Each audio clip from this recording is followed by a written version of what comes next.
Welcome to CBSE words. तो हम पढ़ रहे थे क्लास 7 मैथ्स का थर्ड चैप्टर और इस चैप्टर की कुछ वीडियोस अपलोड हो चुकी हैं। अगर आपने नहीं देखा तो description as well as comment section में आपको प्लेलिस्ट का लिंक मिल जाएगा, वहां से देख सकते हो। तो आज का हमारा टॉपिक है 3.8 more on the decimal systems. तो डेसिमल सिस्टम के बारे में कुछ और बातें कर लेते हैं। डेसिमल एंड मेजरमेंट डिजास्टर्स, तो डेसिमल के यूज करने में और मेजरमेंट में जो डिजास्टर्स हुए उसकी थोड़ी सी हम बात कर लेते हैं।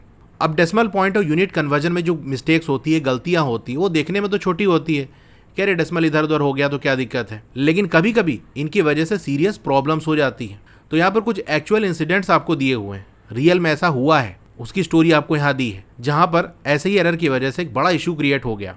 तो चलो उसके बारे में जानते हैं।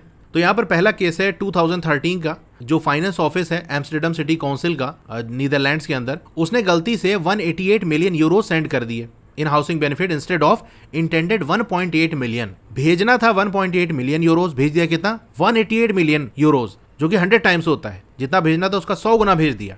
लेकिन ऐसा हुआ क्यों था? Due to a programming error that process the payment in euro cents instead of euros. तो जिस सॉफ्टवेयर का वो यूज कर रहे थे, जिस सिस्टम का वो यूज कर रहे थे, उसके अंदर प्रोग्रामिंग एरर आ गया था। तो वो पेमेंट्स को यूरो सेंट्स में प्रोसेस कर रहा था बजाय कि यूरोज के अंदर। यानी हमको पेमेंट करनी है यूरोज के अंदर, उसके अंदर जो प्रोसेसिंग हो रही है वो यूरो सेंट्स के अंदर हो रही है। और एक जो यूरो सेंट्स होता है वो 100th होता है यूरो का। इसको उल्टा ऐसे समझो कि 1 यूरो इक्वल होता है 100 यूरो सेंट के। जैसे अपने यहाँ 1 रुपी इक्वल होता है 100 पैसे के, कि नहीं, उसी तरीके से वहां भी था। तो जैसे मान लो आपको भेजना था 1 रुपए किसी को, ठीक है, यहाँ पर आपको दिया हुआ था सॉफ्टवेयर के अंदर, सिस्टम के अंदर, कि आप अमाउंट इंटर करो रुपीज के अंदर। आपको 1 रुपया भेजना था, 1 आपने इंटर कर दिया। लेकिन सॉफ्टवेयर के अंदर जो प्रोसेस किया इस अमाउंट को, वो पैसे में कर लिया कि भैया 1 रुपये आपको भेजना है ना, मतलब 100 पैसे। तो 100 पैसे के फॉर्मेट में उसने स्टोर कर लिया। फिर जब भेजने की बारी आई, जिसको भेजना था, वहां पर प्रोसेसिंग जो हुई वो रुपीज के अंदर हो गई। तो उसने यहीं से वैल्यू उठा ली कि 100 आपको भेजना है, तो उसने 100 रुपीज उठा के भेज दिया। भेजना चाह रहे थे 1 रुपये और चला गया कितना, 100 रुपीज। तो वहां पर भी ऐसा ही हुआ था कि उन्होंने इंटर तो किया था 1.8 मिलियन यूरोज, उस सिस्टम ने प्रोसेस करके 188 स्टोर कर लिया। भेजने की बारी आई तो उसी 188 को यूरोज के फॉर्म में भेज दिया, जिसकी वजह से जितना भेजना था उसका 100 टाइम्स चला गया पैसा।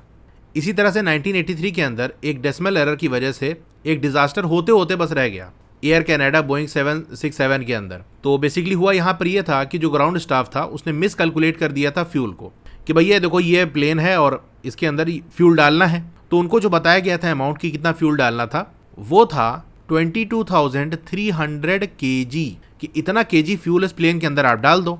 उन्होंने 22,300 को तो ले लिया, लेकिन kg की जगह पाउंड कर दिया कि भैया फ्यूल कितना डालना है, 22,300 पाउंड्स। तो उन्होंने लोड कर दिया 22,300 पाउंड इंस्टेड ऑफ किलोग्राम्स। तो केजी के अंदर ये वैल्यू बताई गई थी, लेकिन जब पाउंड्स में कन्वर्ट किया तो सिंपल केजी का पाउंड कर दिया। About half of what was needed. और ये जो क्वांटिटी थी जो फ्यूल डाला गया था वो हाफ था जितने की जरूरत थी, क्योंकि 1 पाउंड लगभग इक्वल होता है 0.453 केजी के। मतलब 1 किलो के अंदर लगभग 2 पाउंड होते हैं। तो जैसे इतना केजी आपको डालना है और वैल्यू आपको पाउंड्स में चाहिए, तो इसको 2 से मल्टीप्लाई कर दो, मतलब एक अप्रॉक्सीमेट वैल्यू बता रहा हूँ, तो जो वैल्यू मिलेगी वो पाउंड्स में आएगी। अगर यहीं पर केजी हटा के पाउंड कर दोगे तो जितनी क्वांटिटी है उसका हाफ हो जाएगा। तो यूनिट के कन्वर्जन में यहाँ पर गलती हो गई, जिसकी वजह से जानते हो क्या हुआ, जो प्लेन था, अब क्योंकि फ्यूल आधा ही था उसके अंदर, बीच हवा के अंदर ही उसका फ्यूल खत्म हो गया, forcing the pilot to make an emergency landing at an abandoned airfield. तो इमरजेंसी लैंडिंग करानी पड़ गई प्लेन की। फॉर्चुनेटली सभी लोग सर्वाइव कर गए। Several incidents have occurred due to incorrect reading of decimal numbers while giving medication. तो ऐसे बहुत सारे इंसिडेंट हो चुके हैं जहां पर डेसिमल नंबर को गलत तरीके से रीड कर लिया गया मेडिकेशन के टाइम, दवा देते time. For example, reading 0.05 mg as 0.5 mg can lead to using a medicine 10 times more than the prescribed quantity. मान लो डॉक्टर ने आपको कोई दवा लिखी कि भैया ये दवा है, आपको 0.05 mg पावर की लेनी है। अब आपने उसको गलत पढ़ा, या डॉक्टर ने गलत दिखा, या फिर जहाँ दवा लेने गए उसने गलत पढ़ लिया, उसने 0.05 mg की जगह 0.5 mg की दवा दे दी। तो 0.5 mg 0.05 का 10 टाइम्स है। तो बेसिकली जो दवा आपको लेनी थी उसका 10 टाइम्स पावर की दवा आपने ले ली, तो नुकसान होगा कि नहीं। It is therefore important to pay attention to the units and the location of the decimal point. इसीलिए ये बहुत ज़रूरी है कि हम ध्यान दें यूनिट्स पे और डेसिमल पॉइंट की लोकेशन पे, कि डेसिमल पॉइंट कहाँ लगा है। यूनिट का कन्वर्जन कर रहे हैं तो वहाँ बहुत ध्यान से आपको काम करने की ज़रूरत है। एक छोटी सी गलती की वजह से बहुत बड़ा हादसा हो सकता है। Deceptive decimal notation. डिसेप्शन का मतलब होता है धोखा। तो डेसिमल नोटेशन के अंदर क्या धोखा हो जाता है, चलिए उसके बारे में जानते हैं। सरायू के पास एक मैसेज आया, the bus will reach the station 4.5 hours post noon, कि बस कब आएगी 4.5 hours post noon. When will the bus reach the station, तो आप बताओ बस कब पहुंचेगी स्टेशन पे, शाम के 4:05 पे, या फिर 4:50 पे, या फिर 4:25 PM पे, कब पहुंचेगी? तो आंसर है नन ऑफ दीज, ये सारा ही टाइम गलत है। Here 0.5 hours means splitting an hour into 10 equal parts and taking 5 parts of it। 0.5 का मतलब क्या होता है ये मैं आपको बता चुका हूँ। 0.5 का मतलब क्या, जैसे डेसिमल हम हटाएंगे तो हो गई है कि नीचे 10 आ जाएगा, 5 1 5 5 2 10। तो बेसिकली 0.5 होता है 1/2 के, यानी आधे के। तो 4.5 का मतलब क्या हुआ, 4 घंटा तो पूरा पूरा, 0.5 का मतलब आधा घंटा और, यानी 4.5 घंटे के बाद आएगी। तो 4 घंटा पूरा पूरा और आधा घंटा मतलब 30 मिनट्स। तो बस कब आएगी 4:30 पे। Each part will be 6 minute, यानी 60 minute divided by 10 longs. 5 such part में एक 30 minute, so the bus will reach the station at 4:30। तो मैंने सिंपल वे में आपको बता दिया, यहाँ पर पूरी तरह से कैलकुलेट करके बताया है कि 0.5 का मतलब क्या है। आर को 10 इक्वल पार्ट्स में डिवाइड कर लो, आर के अंदर 60 मिनट होते हैं, इसको 10 इक्वल पार्ट से डिवाइड करोगे तो 6 मिनट का ये ग्रुप बन जाएगा। तो ऐसे ही 5 पार्ट आपको ले लेने हैं, तो इन सबको अगर मिला लो तो 30 होगा। मैंने सिंपल वे में आपको बता दिया कि भैया 4 तो पूरा पूरा, 0.5 का मतलब आधा घंटा और आधा घंटे का मतलब 30 मिनट, यानी 4:30 पे बस आएगी। Here is a short story of a decimal mishap. तो यहाँ पर एक छोटी सी स्टोरी दी है जहाँ पर डेसिमल की वजह से एक हादसा हो गया। क्या हुआ जरा देखते हैं। A girl measures the width of an opening as 2 feet 5 inches but conveys to the carpenter to make a door 2.5 feet wide. तो एक ओपनिंग थी, एक जगह थी जहाँ पर दरवाज़ा लगना था। तो एक लड़की ने क्या किया, उस ओपनिंग को मेज़र किया कि कितना चौड़ा है, भाई जितनी जगह होगी उतना ही चौड़ा दरवाज़ा लगेगा। तो उसने मेज़र किया तो उसको वैल्यू मिली कितनी, 2 feet 5 inches। कारपेंटर से उसने कहा कि 2.5 feet वाइड एक दरवाज़ा आप बना दो, क्योंकि उसके दिमाग में ये था कि 2 feet हो गया और 5 inches है तो 2.5 कर दो, कि 2.5 feet का दरवाज़ा बनवा लेते हैं। तो यही बात कारपेंटर से उसने कह दी। अब कारपेंटर कितना बड़ा दरवाज़ा बनाएगा, अब बताओ। चलो कन्वर्ट करते हैं, 2.5 feet को फिट इंच में कन्वर्ट करते हैं। 2 feet तो देखो पूरा पूरा, 0.5 का मतलब क्या है कि आधा फिट और। आप जानते होंगे कि 1 feet के अंदर होता है 12 inches, आधा फिट का मतलब 6 inches, 2.5 feet का मतलब 2 feet तो पूरा पूरा और 6 inches और। इतना चौड़ा दरवाजा बनाना है। कारपेंटर को तो ये बात समझ में आई कि भैया हमसे इतना कहा गया तो ये है value. The carpenter makes a door of width 2 feet 6 inches, क्योंकि 1 feet क्या होता है 12 inches होता है और 0.5 feet मतलब 6 inches हुआ। And it wouldn't close fully. अब भैया जितनी जगह है उससे बड़ा दरवाज़ा बना दोगे तो दरवाज़ा कहाँ बंद होगा, और वही हुआ। ये देखो दरवाज़ा यहाँ पर ऐसे टकराने लगा, बंद ही नहीं हो रहा है। अब ये लड़की एकदम गुस्सा आ गई। I said the doors width should be 2.5 feet। मैंने कहा था ना तुमसे 2.5 feet वाइड दरवाज़ा बनाना है। अब कारपेंटर कह रहा है अरे दीदी 2.5 feet ही है, वेरीफाई कर लो, नाप लो जरा। नापा तो वही आ गया, इसने तो सर पकड़ लिया, तो भारी मिस्टेक हो गया। खैर तो ऐसी गलती आपसे ना हो इसलिए अलर्ट रहो। किस यूनिट का हम यूज़ कर रहे हैं, वो क्वांटिटी कैसी है। अभी ऊपर हमने आर्स में देखा था वैल्यू, जहाँ पर 0.5 आर्स की वैल्यू कितनी बननी थी, 30 मिनट्स बन रही थी। यहाँ पर 0.5 की वैल्यू कितनी बननी है, क्योंकि ये फिट में वैल्यू दी थी, इसको इंच में बदलेंगे तो 6 inches बननी है। तो वही 0.5 था, एक जगह 30 दिया और एक जगह 6 दिया। अगर आप क्रिकेट देखते हो तो आपने नोटिस किया होगा डेसिमल लुकिंग नंबर्स को, डेसिमल जैसे दिखने वाले नंबर्स को, जहाँ पर ओवर्स दिया होता है वहाँ पर कैसे लिखा होता है, जैसे मान लो लिखा है 5.5, तो इसका मतलब क्या है। क्रिकेट देखते हो इतना तो जानते ही होगे कि 5.5 का मतलब ये होता है कि भैया 5 ओवर हो चुके हैं और 5 बॉल हो चुकी है, या फिर ये होता है कि 5 ओवर हो गया और 3 बॉल्स हो चुकी है। क्योंकि अगर वैसे देखा जाए एक ओवर के अंदर होती है 6 बॉल्स, तो 0.5 ओवर का मतलब 3 बॉल्स हुई होंगी, तो 5 ओवर तो पूरा पूरा और 0.5 मतलब 3 बॉल और, तो ये होता है। या फिर 5 ओवर हो गया 5 बॉल्स। थोड़ी सी क्रिकेट की नॉलेज होगी तो आप यही कहोगे कि 5 ओवर और 5 बॉल्स हो चुकी हैं। अब ऐसा क्यों हुआ भाई, एक ओवर में तो 6 बॉल्स होती हैं, 0.5 ओवर का मतलब 3 बॉल्स हुई हैं। तो यहाँ पर जो 5.5 है ना, इसका मतलब होता है 5 ओवर तो पूरा पूरा और जो 6 बॉल है उसमें से 5 बॉल और हो चुकी है, तो 5 and 5 6th ओवर्स ये होता है, क्योंकि एक ओवर में 6 बॉल्स होती हैं। दैट इज कहने का मतलब ये है कि 5 ओवर्स एंड 5 बॉल्स। तो ओवर्स के अंदर जो आपको ये पॉइंट लगा होता है वो एक्चुअल में डेसिमल नहीं होता, वो सिंपल पॉइंट है जो नंबर ऑफ ओवर्स और बॉल्स को सेपरेट करता है।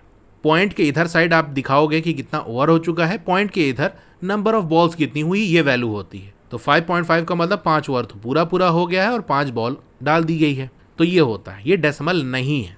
तो ऐसा भी हो सकता है कि आपको डेसिमल जैसे ही नंबर दिखें कि भैया यहाँ तो पॉइंट लगाए डेसिमल है, लेकिन वो एक्चुअल में डेसिमल ना हो। Where else can we see non decimals with a decimal like notation. तो और कहाँ पर हमको नॉन डेसिमल्स देखने को मिलते हैं डेसिमल जैसे नोटेशंस के अंदर। यानी देखने में तो लगेगा कोई डेसिमल वाला नंबर लिखा है, लेकिन एक्चुअल में वो डेसिमल्स नहीं है। जैसे आपकी बुक में टॉपिक नंबर दिया होता है ना, तो वहाँ भी कोई डेसिमल वैल्यू नहीं होती। जैसे आप देखो यहीं मिल जाएगा आपको, ये पीछे देखते हैं, ये जो हमारा टॉपिक था ये देखो 3.8, तो इसका मतलब क्या ये कोई डेसिमल वाला नंबर है क्या? बल्कि 3.8 क्या बता रहा है कि थर्ड चैप्टर है हमारा, इसमें 8th वाला टॉपिक है, तो इधर चैप्टर इधर टॉपिक को सेपरेट करने के लिए एक पॉइंट लगाया गया है। ये कोई डेसिमल वाला नंबर नहीं है कि 3.8 कोई वैल्यू है। तो कुछ बुक्स के अंदर पेज नंबर इसी तरह दिखाए जाते हैं कि भैया आप सेकंड चैप्टर पढ़ रहे हो, उसमें ये वाला पेज है, या फिर टॉपिक नंबर हो गया, ठीक है, तो ये हो गया। A pinch of history decimal notation over time. अब थोड़ा हिस्ट्री भी जान लेते हैं कि ये जो डेसिमल नोटेशन है वो टाइम के साथ कैसे इवॉल्व हुआ, उसके अंदर कैसे कैसे चेंजेस आए, और चेंज आते आते फाइनली जिस तरह से हम डेसिमल नोटेशन का यूज़ करते हैं उस तरीके से कैसे यूज़ होने लगा। Decimal fractions that is fractions with denominators like. अब डेसिमल फ्रैक्शंस क्या होते हैं भाई? डेसिमल नंबर के अंदर जो फ्रैक्शंस होते हैं वो कैसे होते हैं आप जानते ही हो, 1/10, 100, 1000। तो इस तरीके के जो डिनोमिनेटर्स हैं, यानी डिनोमिनेटर में 10 आ गया, 100 आ गया, 1000 आ गया, 10,000 आ गया, तो इस तरह से जो होता है उसको हम डेसिमल फ्रैक्शंस कहते हैं। जैसे हमने लिखा 3/10, तो ये डेसिमल फ्रैक्शन है। 7/100, तो ये डेसिमल फ्रैक्शन है, क्योंकि डिनोमिनेटर में 10, 100 इस तरह की चीज़ें हैं। Are used in works of the number of ancient astronomers and mathematicians. तो ये जो डेसिमल फ्रैक्शंस है ना, इसका यूज़ हमको बहुत सारे जो एंशिएंट एस्ट्रोनॉमर्स हैं, मैथमेटिशियंस हो गए, इनके वर्क्स में हमको मिलता है। यानी इन्होंने जो काम किया था, इनकी नोटबुक हो गई, इनकी बुक्स हो गई, इसके अंदर ये डेसिमल फ्रैक्शंस को यूज़ होते हुए हमने देखा। Including in the important 8th century work of Sridharacharya on arithmetic and algebra. अब ऐसे ही 8th सेंचुरी में एक मैथमेटिशियन थे जिनका नाम श्रीधराचार्य था। उन्होंने अरिथमेटिक और अलजेब्रा की फील्ड में बहुत सारे काम किए थे, तो उनके वर्क को देखा गया तो उसके अंदर यही डेसिमल फ्रैक्शंस का यूज़ हुआ था। Decimal notation in essentially it's modern form was described in detail. अब मॉडर्न फॉर्म जो है डेसिमल नोटेशन का, यानी जिस तरीके से हम डेसिमल नंबर्स को रिप्रेजेंट करते हैं, उसको डिस्क्राइब किया गया था डिटेल में किताब अल फुसूल फ़ी अल हिसाब अल हिंदी। तो ये बुक का टाइटल है, इंग्लिश में इसका ट्रांसलेशन है the book of chapters on Indian arithmetic. तो वहाँ पर ये मॉडर्न फॉर्म है डेसिमल नोटेशन का, उसको डिस्क्राइब किया गया है बाई अबुल हसन अल उकलीदीसी, जो कि एक अरब मैथमेटिशियन थे लगभग 950 CE के अंदर।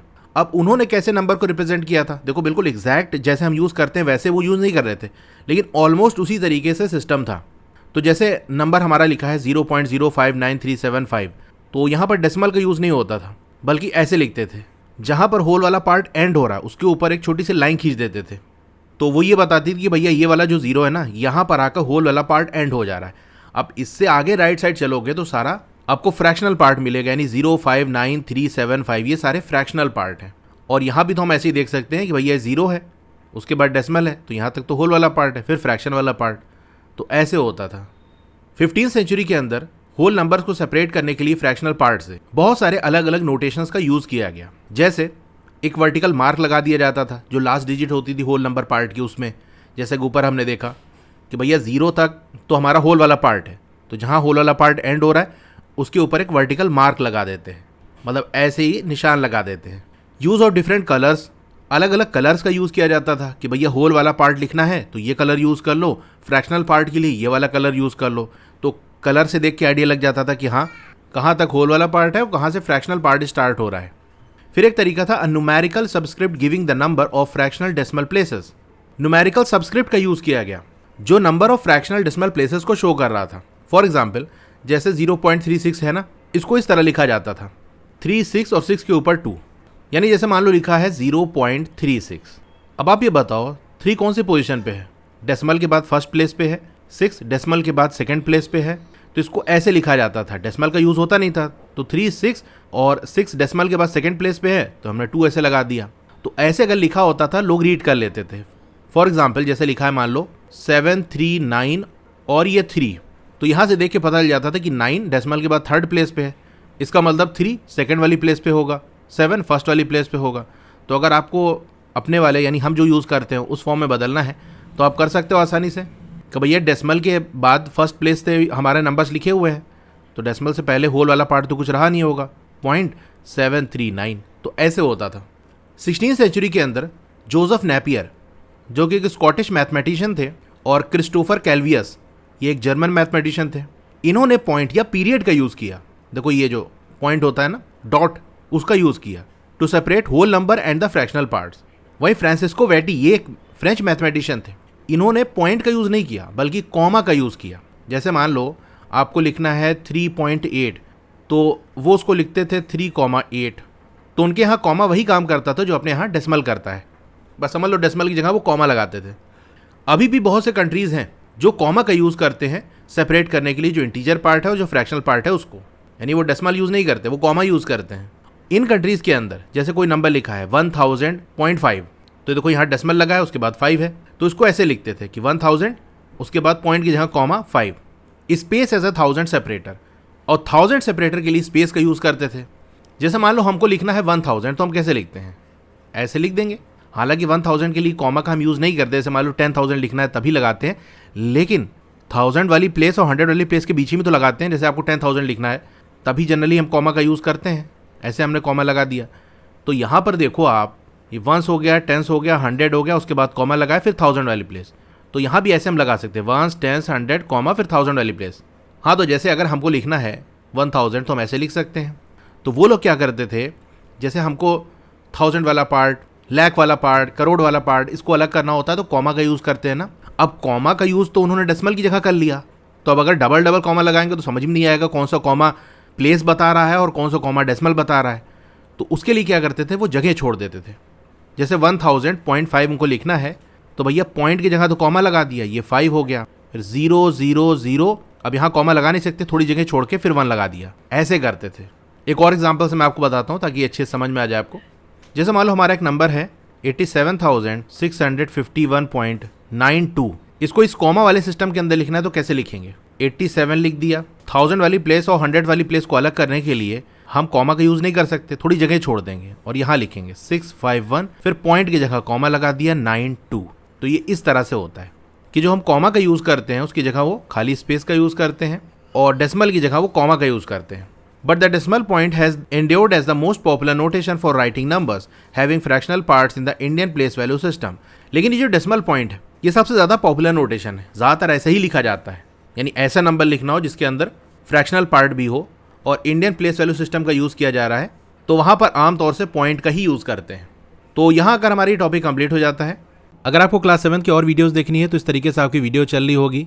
पहले वीडियो को लाइक कर लो, चैनल को सब्सक्राइब कर लो, फिर मोर पे क्लिक कर देना है।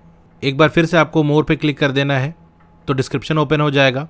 यहाँ पर आपको क्लास 7 के लिए अच्छी बुक का लिंक मिल जाएगा।